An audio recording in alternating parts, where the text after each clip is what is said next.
Welcome to another Bird Bros Chess video. Today we're going to go over our repertoire as black going against the first move, e4. So for you beginners and intermediate players, this should be one of the most common and expected moves that your opponent should be making when you play in either tournaments, online. Anytime you're going to play somebody, for the most part, you're going to play e4. Even advanced players you're going to be playing against e4.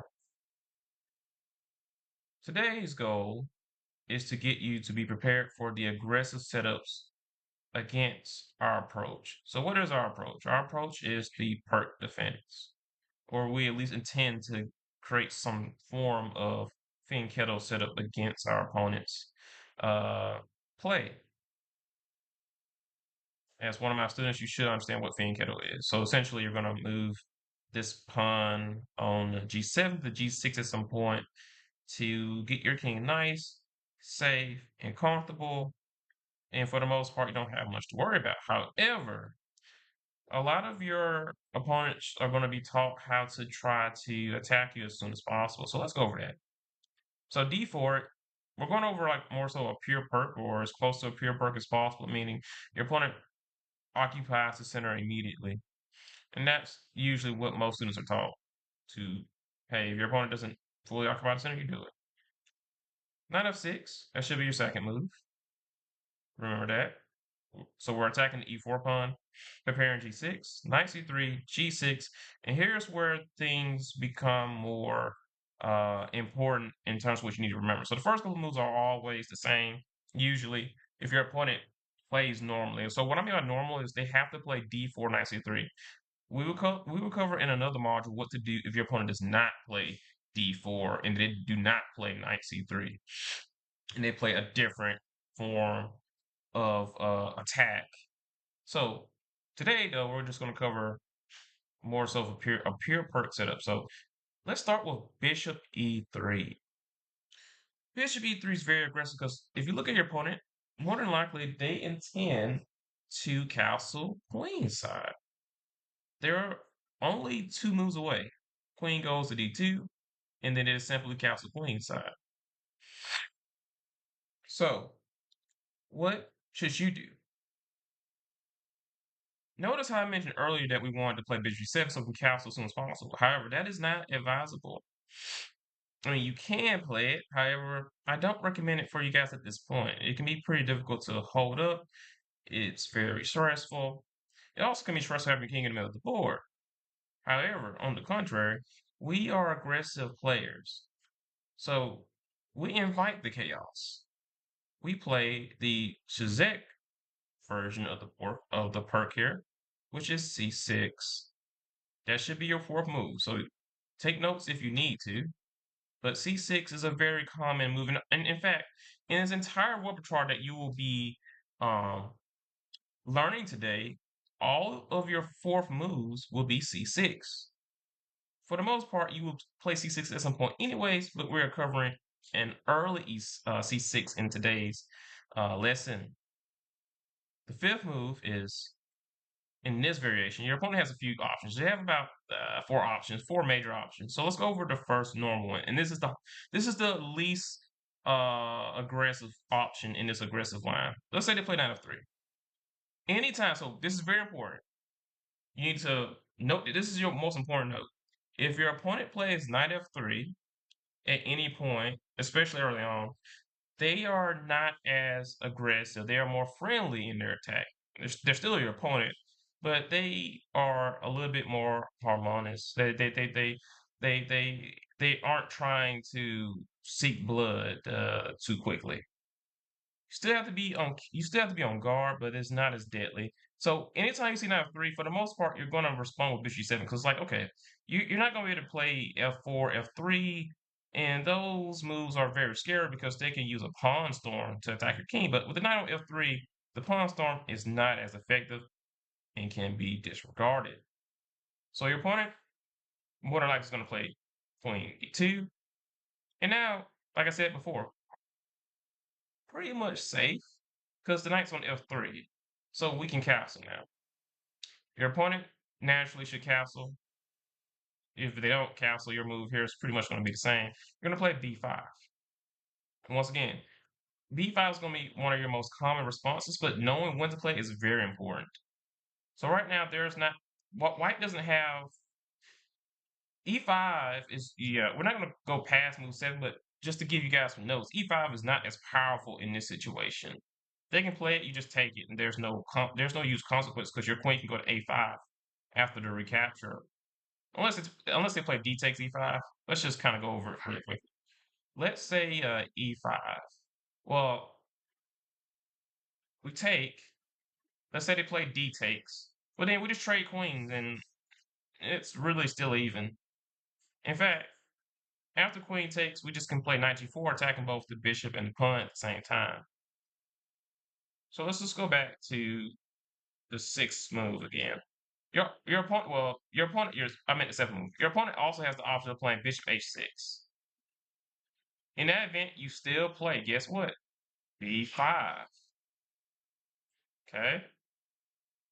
So in this friendly setup, as I call it, if your opponent plays knight f3, once again, this is called the 150 attack, if you're wondering. So if your opponent plays bishop e3, and this is for your homework too, this is the beginning of the 150 attack. All right, so we've covered bishop e3. So that's the knight f3 variation. So we still have a few more lines to cover though. All right, so let's do queen d2. Once again, very aggressive. They haven't committed the knight to f3, so we need to be careful. So your most common response to queen e2 is knight bd7. Your opponent has two major options here. No need to fear they don't play either of those. Just continue with your plan. Unless it's something obvious like e5, you got to take the pawn. But outside of that, if they play f3, because now they're being very aggressive. So against someone's being very aggressive in this regard, and it doesn't really change much. You just don't try to castle here, but you play b5. Once again, b5. b5 is your counter strike to your opponent's pawn storm. So we deploy a queenside pawn storm in a majority of our responses to this aggressive play, because if you're not going to castle in peace. You're not going to castle queenside and have a lovely, peaceful day. We are going to attack you, and we're going to send fire. And the beginning of that fire is b5. Even if your opponent castles queenside, same thing. We're going to play b5 because our opponent hasn't committed the knight to f3. If you want to go deeper into this, if they play like something like f3, we're going to play knight b6. Like the thing is, we just don't commit. Our king's going to be in the middle of the board for the most part, and that is okay because we are going to start getting at some point. Our queen can get active. Maybe depends on what they do. Queen to a5, but right now you guys just need to master the first couple of moves because from this point on, you guys can handle yourselves. You guys are very intelligent players. So b5.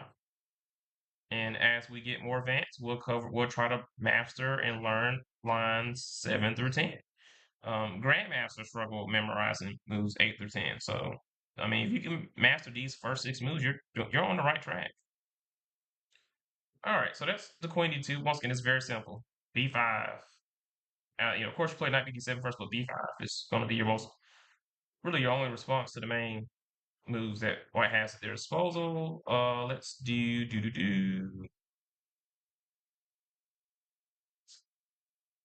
h3. That's once again, that's aggressive. All these are very aggressive attempts. Once again, I'm going to give you a second to think. What should your next move be? We don't play bishop g7 because of what? White has not deployed their knight to f3. So in the event that white has not deployed their knight to f3, what do? That's right, knight bd7. Your opponent has two major kingside strikes. It's either f4. Once again, take a pause. What is our counter strike? Usually it's b5. Yes, you would generally be right. But in this example, because of the way the pawn structure is set up, we actually play e5 here. It's a little subtle. It's risky, in fact, but we want to take advantage of these pawns. And once again, we're not committing to castle yet. So e5 should be your response to f4. If they play g4, now we play b5. Your typical move of b5 is correct. Let's rewind and go over this one more time, because I know it may have thrown you off with us playing e5. So in the event your opponent plays h3, you play your typical response, knight b d7. This is all part of this is Pirc. f4, e5, g4, b5. So you are striking the center. If they play f4, you strike the center. If they go flank, you go flank.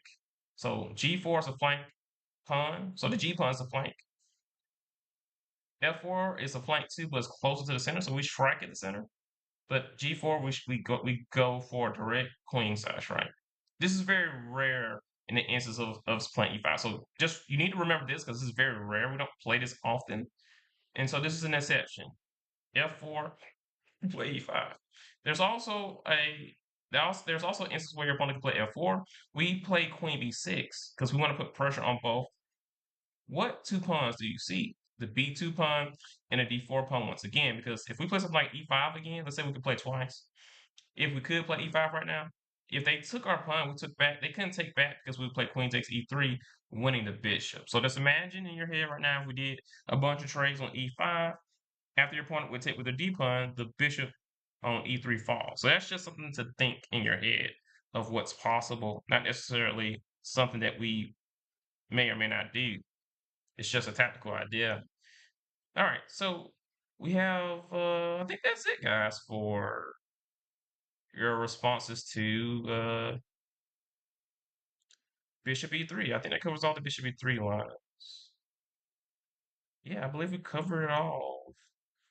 Yeah, we covered knight f3 to h3 f4. Okay, so now let's do the next bishop move. Let's say they play 4, bishop f4.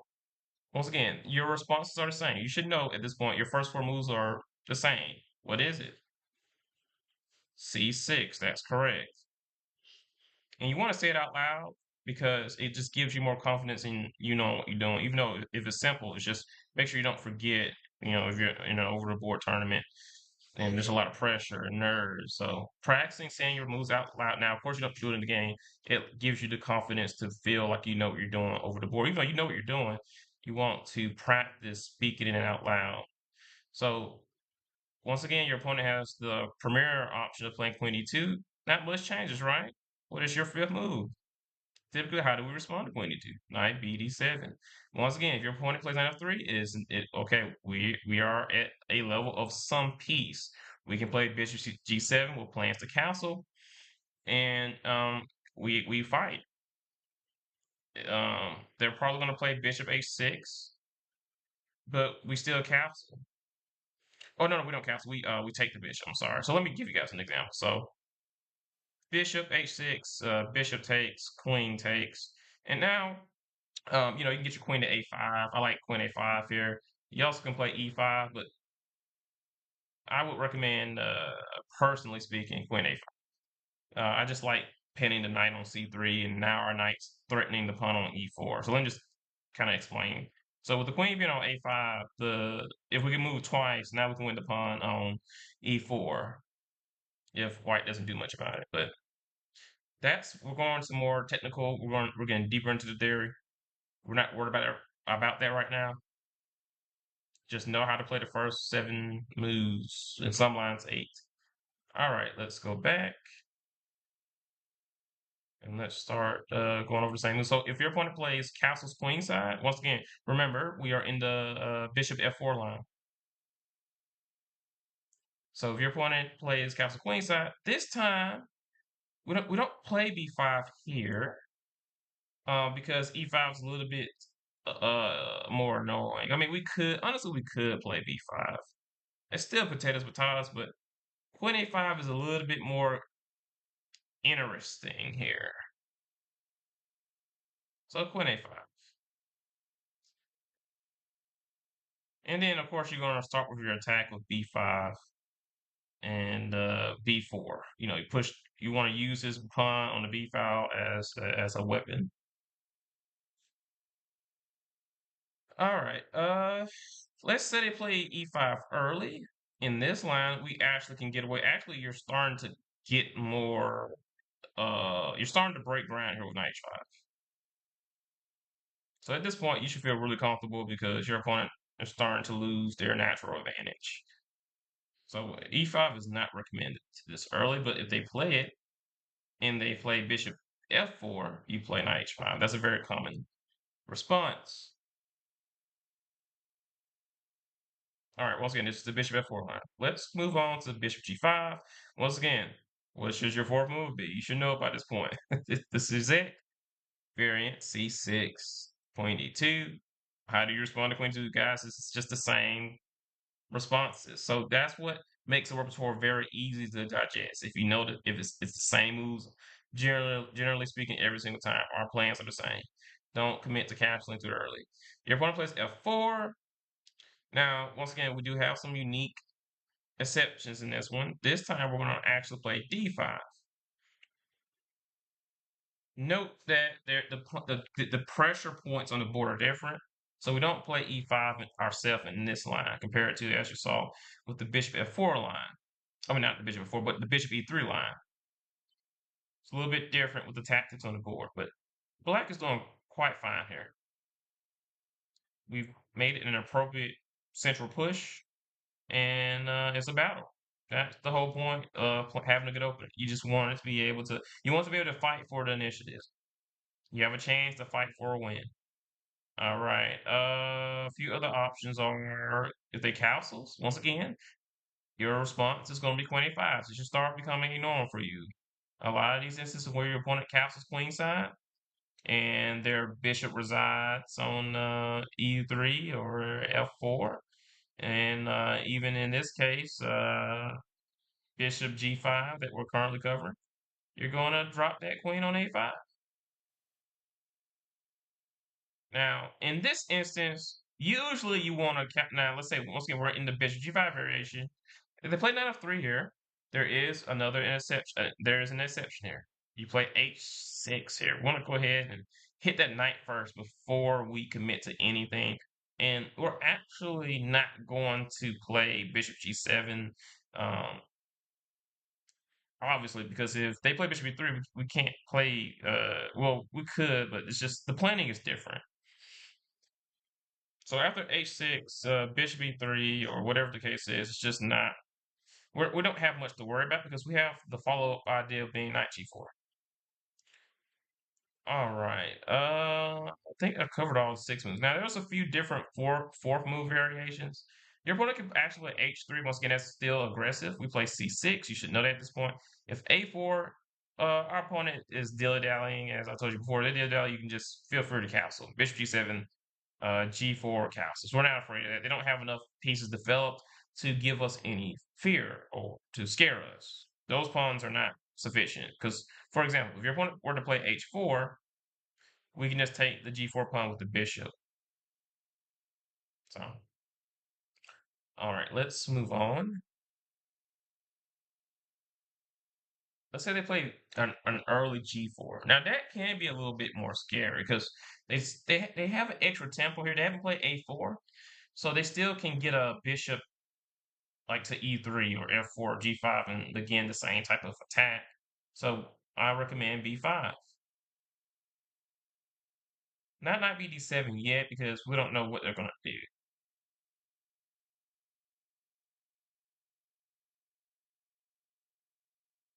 So once again, if they deal it out with a4, you just castle after bishop g7. All right, that's all of the early lines. Have we covered everything? I feel like we did. Yeah, that's about it, class. That's pretty much simple. I mean, it's not really complicated. So we want to break down chess in modules like we just did today. Remember, your fourth move in all its variations is going to be c6. You should know the first 3 moves as the Pirc is defined with d6, knight f6, g6, and your opponent has a few responses and these hyper aggressive setups. But to all of them, you play c6. So I'm just going to show you guys a few lines again. H3, knight b7. If f4, we'll play this unique e5 move because the bishop's on e3. And remember that I guess it's something important that I want to include. So against the bishop being on e3 with f4, you play e5, and if it's on g5, you play d5. So against bishop on g5 with f4 is d5. Against the bishop on e3 with f4 is e5. So those are some exceptions you want to note. Be prepared to play your b5 advance later on, typically on the sixth move, on your sixth move against f3 and queenside castle, especially queenside castle. You should be prepared to play b5 quite often against bishop h6 to h5. There are a few times where you do play queen a5, and this is unique to the bishop being on f4. The bishop's on f4, yeah, you're going to play queen a5 in those instances. Let me see if I can find if I can quickly get another instance of 0.85. Am I missing it? I guess that's it, class. So yeah, it's 20 minutes long. The thing is, you can, put this video at 2 times speed, or get your parent to help you with 2 times speed, or even watch it. It would be even better to watch with your parent, so they can kind of get to understand what you're trying to learn too. So parents, yeah, you need to jump on and learn along with your child, but it's pretty simple. Just D6, knight f6. One more time, show you guys. G6, and against all these bishop aggressive lines, or potentially H3. Against all these lines, you're playing C6, and you're not worried. Once again, the knight on F3 is not something you should fear. You castle normally, and so forth. Against knight F3, you're going to be playing bishop G7 most of the time. All right, guys, that's it for today. So this is another lesson from Bird Brothers Chess. Glad you guys hung in there, but it'll be well worth it once you master this material. Signing out, Coach Bird.